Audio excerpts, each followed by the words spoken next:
You may be used to pronouncing S sounds in American English similar to how you pronounce them in your first language. So, for instance, you may be doing like a s type sound. And well, today I want to show you another S sound that occurs in American English that you might never be using, but that you might actually hear if you start listening for it. Good morning, guys. Good evening, good afternoon. Welcome to your daily American English pronunciation show, which is Wake Up American. We are here Monday through Friday, typically between the hours of around 7 to 8 a.m. New York, to make sure that you can get in your 5 to 10 minutes of pronunciation practice for today, because that's what it takes if you are serious about pronunciation. Hopefully, you've been studying the last couple days. We had a holiday in the U.S., but it's good to be back with you all to guide you in this pronunciation journey. There is me. Hello, my name is Jeff. It rhymes with breath. That's one of the 4 keys to a natural sound in American English pronunciation, including placement, pitch, breath.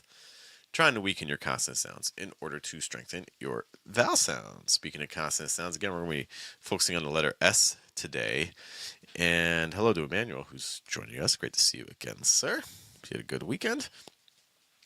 To kind of just demonstrate what we're going to be focusing on today, here's a list of words I just want you to kind of say to yourself a minute and get an idea of how you're saying this.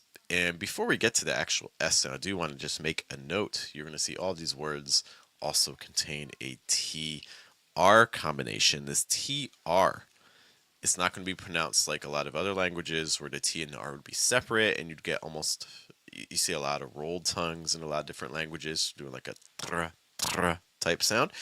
American English doesn't do that. In American English, we don't really roll our tongues. Instead, because our placement's lower, we're projecting from a lower position. The more common thing you're going to see is when you see a T and an R that link together, it makes almost like a CH sound, like a ch, with a little R attached to it. It's like a tra. So, for instance, that first word, if you take off the S, it'll be like treat.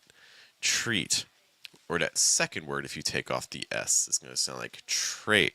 So it's not treat or trait. No, it's chur. Hear that sound? Or chur for like chur treat or chur trait. Emmanuel saying they missed me. Oh, we missed you too, buddy. We'll see Emmanuel a little bit later today. What's up to Z? Great to see you, miss. Thanks for stopping by again. So again, when you see those TR sounds, that's a very common cluster you're going to get. That tra. Okay. Now, you may, when you add the S, you may be used to pronouncing these, like for instance, street, straight, stride, strip, string, stroke. You may be used to doing that, and there is absolutely nothing wrong with doing that. You'll meet, I would say, honestly, probably the majority of Americans. Come on, camera, we can focus. You're going to see the majority of Americans that actually probably pronounce the S that way. However, there is an aspect that happens across the US. It's not really tied to any one specific area or any one specific accent, where when an S links with this TR sound, it actually becomes like an SH. So instead of saying street, you may hear people say street. So instead of street, you may hear street. Instead of straight, you may hear straight. Instead of stride, you may hear stride.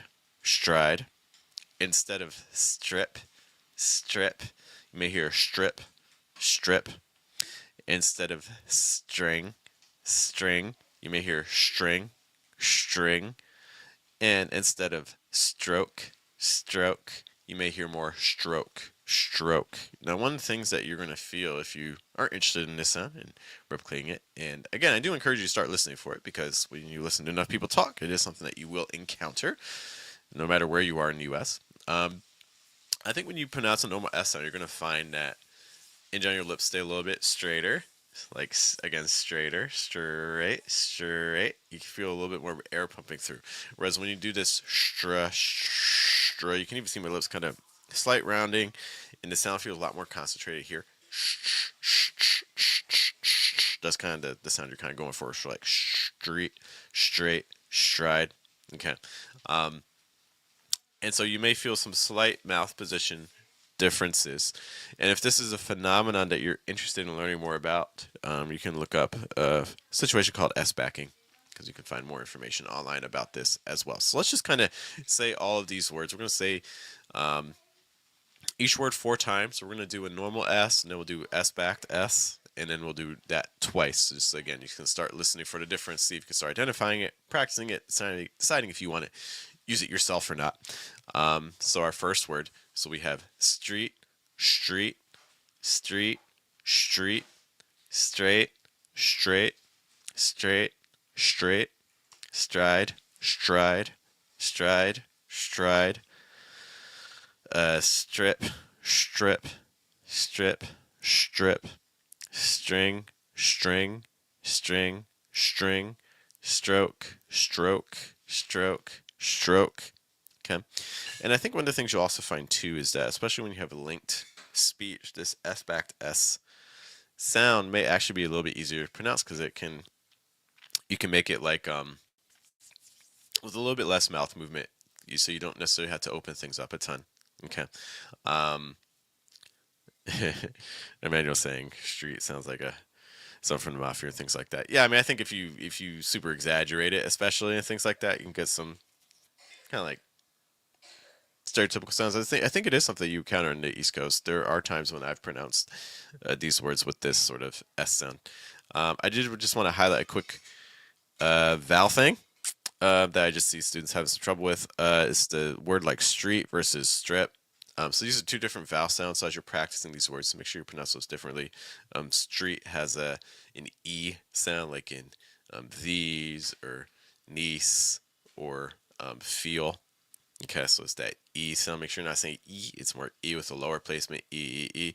Whereas the word strip is actually going to have a short I sound. It's like an eh sound. So you don't want to say streep, it's strip. Okay, it's like eh. Something that can be helpful with that is getting some contact with the sides of your tongue and your top teeth, like you're biting the sides of your tongue very gently, no blood. Okay, so again, more eh. It's like eh, strip, eh, strips. Just a note on that. I would love to know in the comments, guys, if you feel like you've encountered this sound before, if you've used this sound yourself before, or if you find it to be easier to make than the normal S sound when it's linking with these TR sounds, because that TR sound can be a little tricky when it makes that tra sound. Okay. Or if you find this more difficult and a nuisance. And again, if you do find it more difficult, it is not mandatory to do this. It's just something that you may encounter at some point when you talk to people. All right, guys, thanks so much for hanging out with me today. Look, there's a lot of pronunciation resources out there. So the fact that you spent some of your day over here with me is greatly appreciated.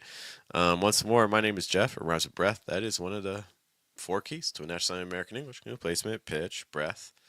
Trying to weaken your consonant sounds in order to strengthen your vowel sounds. I will see you all later. I hope you guys have a good day, have a good night, and a good afternoon. We'll see you guys tomorrow.